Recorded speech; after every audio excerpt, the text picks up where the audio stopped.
although I'm very happy that we're in number 8 as a fashion capital, but I think what would be a bigger prize would be if we were recognized as a style capital rather than a fashion capital, because I'm not too sure whether the street style and street fashion is as unique and identifiable as in the other fashion capitals of the world. Maybe you can comment. Yes, you should step in. Well, yes, I think it is exciting that step by step we are getting there. I think we'll get there in terms of style and fashion. See a new generation grow. How is it like starting a label in Singapore? Well, I think for the most part it's been quite great here. It's, as you said, setting up a business and everything has been relatively easy. The industry in Singapore, which is still very young, we're still a very young nation, a very young city. Sure, you definitely can get the word out there relatively fast, but then at the end of the day, you're really looking at quite a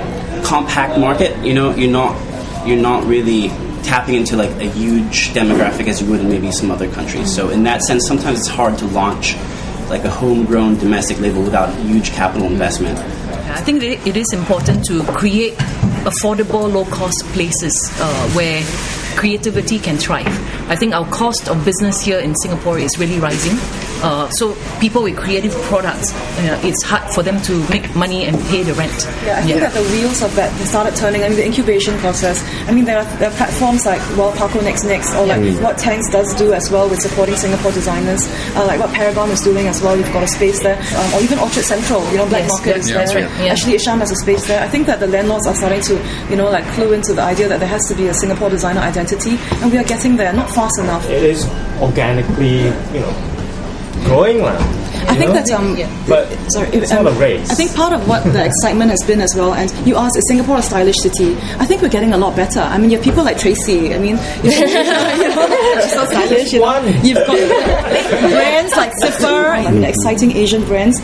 So I think that Singaporeans are getting more stylish. I really think that going forward is how we helped in the distribution of the young designers, and it's how do we distribute our young designers' product into the region as well. How do we help our designers, and how do we educate the people to in Singapore to love our designers, to love and appreciate our own designers' work. To be proud of them. But can I say, since opening a Curious TP, the local designers have actually been selling better than our international brands. Right. So yes, I think there is a price difference, but the fact that it's by such a high margin goes to prove that it's very encouraging. But I think if you give the right product at the right price and the right environment, and the right environment, so what if it's more expensive or less expensive? I have a project that I'm doing with Paragon. We have our own incubator there, and we put a quote in there from one of our students that just graduated. It was $800. We got a scolding from one of the magazine editors saying, "How could you charge so much for student work?" She said that a student that just graduated should not be commanding such a high price on a garment. And I said, well, what would be your logic in pricing the article if you don't know how much it cost, what went into making it, or whatever?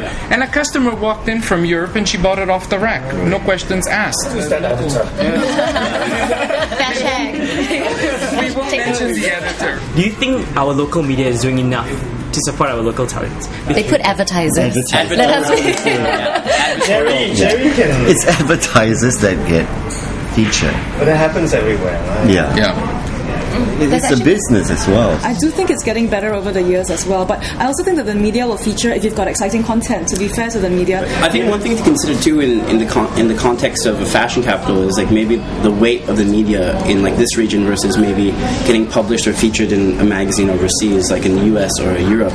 I feel like an article over there could change your business, while an article over here would do something to improve it, but I don't think it would be a catalyst for any sort of like, we're going to be picked up by a bunch more stores now because you've been written up in, whatever magazine. I think again, we keep talking about our market is very small, but I think Asia is growing. I think, Asia is doing very well. The idea is to make this as a fashion city for trade. Yes, so, it's Asia fashion city. Yeah. For example, Korea, the fashion brands and not only, the entertainment circle, the celebrities will appreciate their own designers. But over here, we don't see that coming together. I think going forward, we need to bring the industry together because fashion is all about entertainment, fashion and Well, you don't even see the events and celebs everything. here. We need more champions. I mean, we need fashion royalty. We need celebrities. Correct. We need- So we have to wake them up. We kind of have to wake them up and say, hey, we come together. Otherwise, the industry is just not going anywhere. But the answer is, the media can do. They can do more. Because at the moment they don't. In the next segment, the discussion moves on to how Singapore managed to beat Tokyo by a notch on the top 10 global fashion capital chart. Don't miss that.